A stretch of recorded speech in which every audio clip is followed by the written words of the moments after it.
आप सुनने जा रहे हैं आर के नारायण की लिखी कहानी डॉक्टर के शब्द। Doctors word. डॉक्टर रमन के पास मरीज बीमारी के आखिरी दिनों में ही आते थे। वे अक्सर चिल्लाते, तुम एक दिन पहले क्यों नहीं आ सकते थे। इसका कारण भी साफ था और इससे भी ज्यादा महत्वपूर्ण बात यह है कि लोग ये मानना ही नहीं चाहते थे कि उनका आखिरी समय आ गया है और डॉक्टर रमन के पास जाना चाहिए। आखिरी समय और डॉक्टर रमन जैसे एक दूसरे से मिलजुल गए थे। इस कारण से वे उनसे डरने भी लगे थे। इस तरह जब ये महापुरुष किसी मरीज के सामने प्रकट होते तब इस पार या उस पार निर्णय तुरंत करना होता। अब कोई हीला हवाली या चालबाजी काम नहीं आती थी। बहुत समय से डॉक्टरी करने के बाद उनमें एक तुर्ष स्पष्टवादिता भी आ गई थी। इस कारण से उनकी राय की कद्र और भी की जाती थी। अब वह राय देने वाले डॉक्टर मात्र ना रहकर फैसला सुनाने वाले जज बन गए थे। उनके शब्दों पर मरीज की जिंदगी निर्भर रहने लगी थी। लेकिन डॉक्टर साहब इन सब से परेशान नहीं होते थे। वे नहीं मानते थे कि मीठे शब्द बोलकर जिंदगी बचाई जा सकती है। वे नहीं सोचते थे कि झूठ बोलकर दिलासा देना उनका कर्तव्य है, जबकि प्रकृति कुछ ही घंटों में फैसला सुना देगी। लेकिन जब कभी भी उन्हें उम्मीद की कोई जरा सी भी किरण नजर आती तो वे कमर कसकर मैदान में उतर पड़ते और चाहे जितने घंटे या दिन भी लग जाएं, वे सब कुछ भूलकर मरीज को यमराज के पंजे से छुड़ा लाने के प्रयत्न में लग जाते। आज एक मरीज के सिरहाने खड़े उन्हें खुद को दिलासा देने वाले ऐसे लोगों की जरूरत महसूस हो रही थी जो झूठ बोलकर भी उन्हें ढाढ़स बंधा सके। रुमाल निकालकर उन्होंने माथे से पसीना पोंछा और मरीज के पास चुपचाप कुर्सी पर बैठ गए। बिस्तर पर उनका जिगरी दोस्त गोपाल निढाल पड़ा हुआ था। उनकी दोस्ती 40 साल पुरानी थी, जो किंडरगार्टन स्कूल से शुरू हुई थी। अब परिवार और काम धंधे की बातों को लेकर उनका मिलना जुलना काफी कम हो गया था, पर प्यार में कोई भी कमी नहीं आई थी।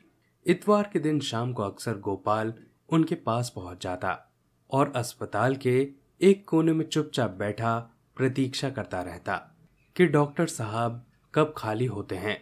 फिर दोनों साथ में मिलकर खाना खाते, फिल्म भी देखते और देश दुनिया की जमकर बातें करते। यह उनकी स्थायी मित्रता थी और इसमें वक्त और हालात का कोई भी असर नहीं पड़ा था। अपनी व्यस्तता के कारण डॉक्टर रमन ने इस बात पर ध्यान ही नहीं दिया कि गोपाल पिछले 3 महीनों से उनसे मिलने नहीं आया है। एक दिन सुबह जब उन्होंने मरीजों से भरे अस्पताल की एक बेंच पर उसके बेटे को इंतजार करते देखा, तब उन्हें याद आया। फिर भी वे घंटे भर तक उससे बात करने का वक्त नहीं निकाल सके।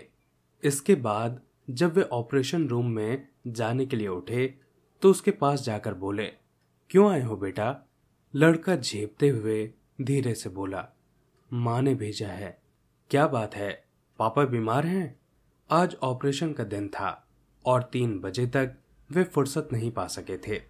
इसके बाद वे तुरंत लॉली एक्सटेंशन में स्थित मित्र के घर के लिए चल पड़े। गोपाल बिस्तर पर पड़ा सो रहा था। डॉक्टर साहब उसके सिरहाने पर जाकर खड़े हो गए और पत्नी से पूछा, ये कब से बीमार है? 1.5 महीना हो गया डॉक्टर साहब। इसका इलाज कहाँ चल रहा है? एक पड़ोसी डॉक्टर का हर तीसरे दिन आते हैं और दवा दे जाते हैं। नाम क्या है उसका?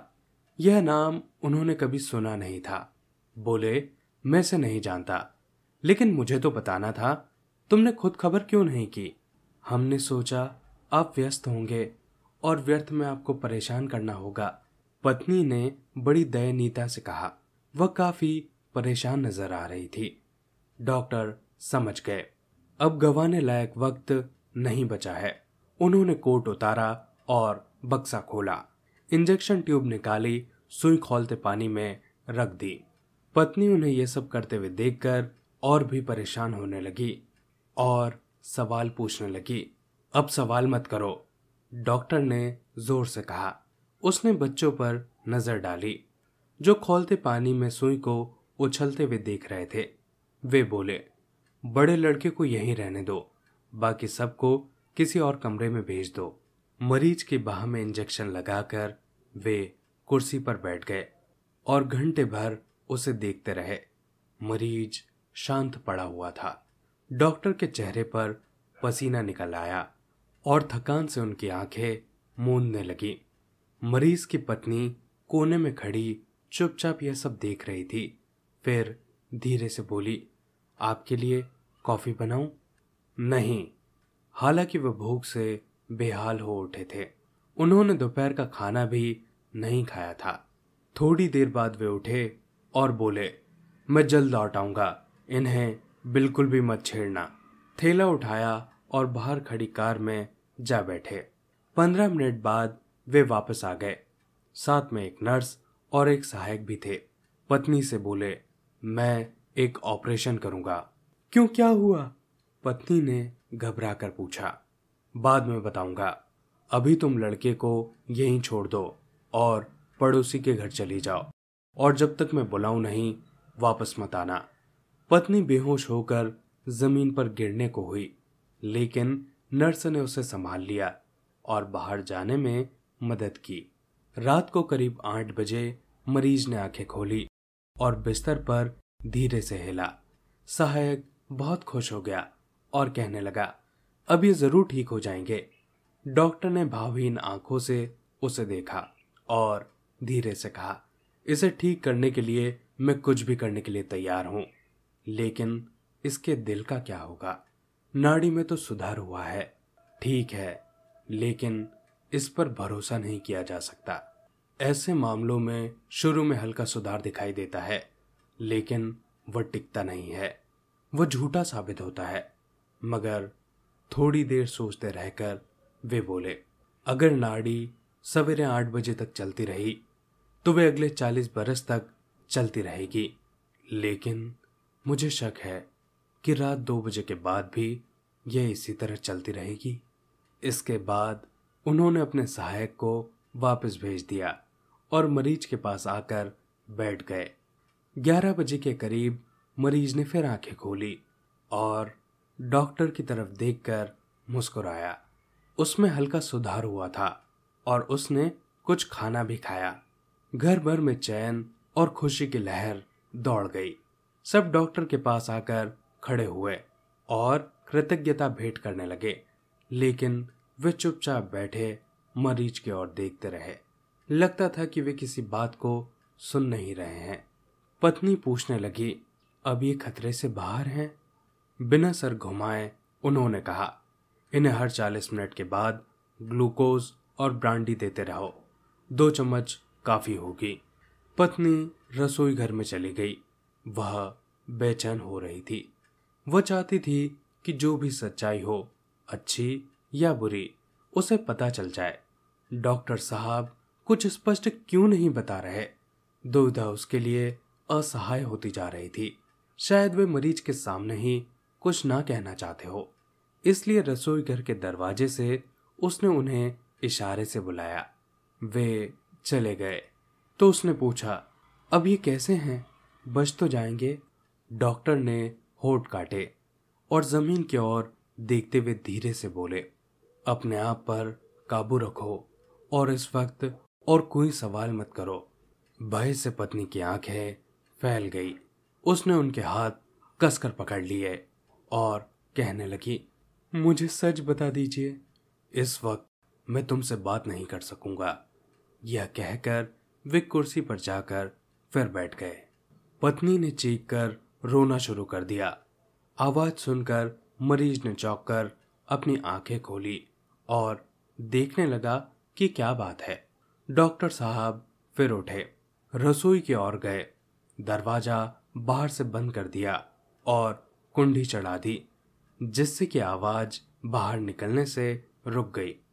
वे फिर कुर्सी पर आकर बैठे तो मरीज ने धीरे से पूछा, क्या आवाज थी? कोई रो रहा था क्या? डॉक्टर ने कहा, तुम अपने आप पर जोर मत डालो, चुप रहो और सोने की कोशिश करो। मरीज ने फिर पूछा, क्या मैं जा रहा हूं? मुझसे मत छिपाओ। डॉक्टर ने कुछ अस्पष्ट सी ध्वनि की और कुर्सी पर बैठे रहे।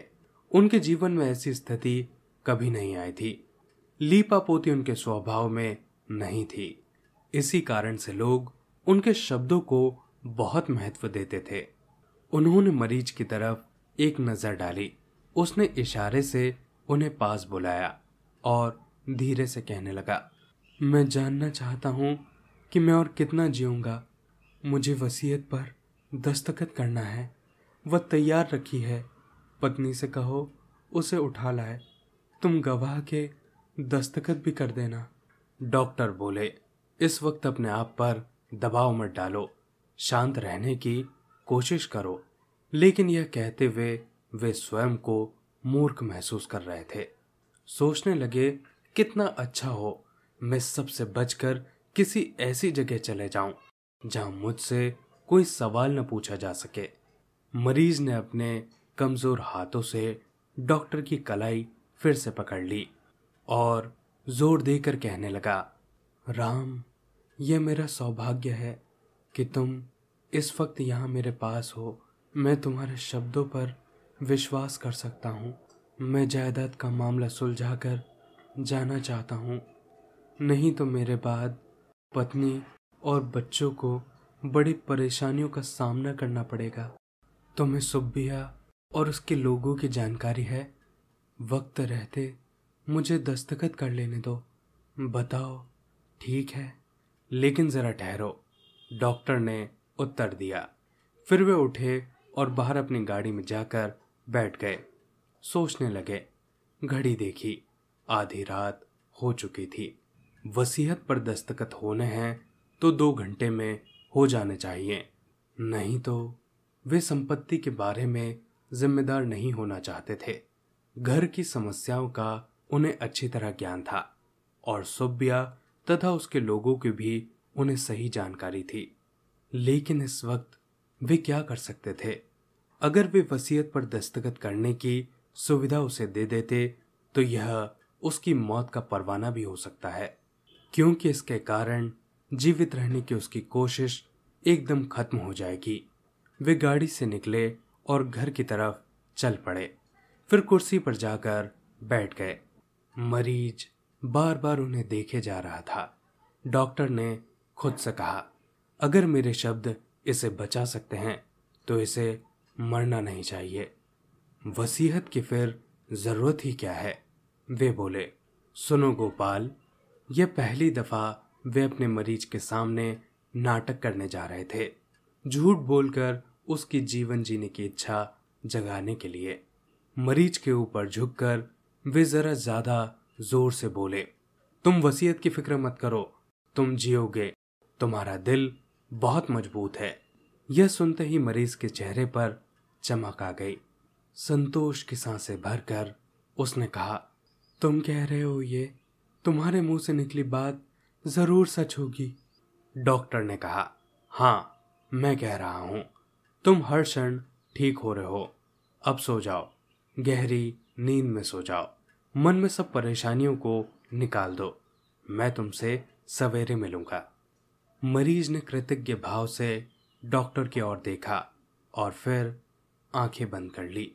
डॉक्टर ने अपना बैग उठाया और धीरे से दरवाजा बंद करके बाहर निकल गए। घर जाते हुए वे अस्पताल में रुके। सहायक को बुलाया और बोले, तुम लाली एक्सटेंशन वाले मरीज के पास चले जाओ।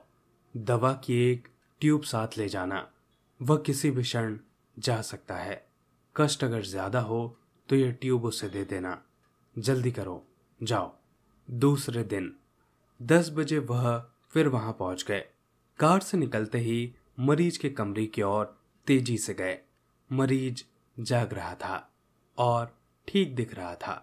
सहायक ने बताया कि नब्ज सही चल रही है। उन्होंने स्टेथोस्कोप मरीज के दिल पर रखा, कुछ देर सुना और पत्नी से बोले, देवी, अब खुश हो जाओ, तुम्हारा पति 90 साल तक जिंदा रहेगा। अस्पताल से लौटते हुए सहायक ने डॉक्टर से पूछा, सर, क्या वे जीवित रहेंगे?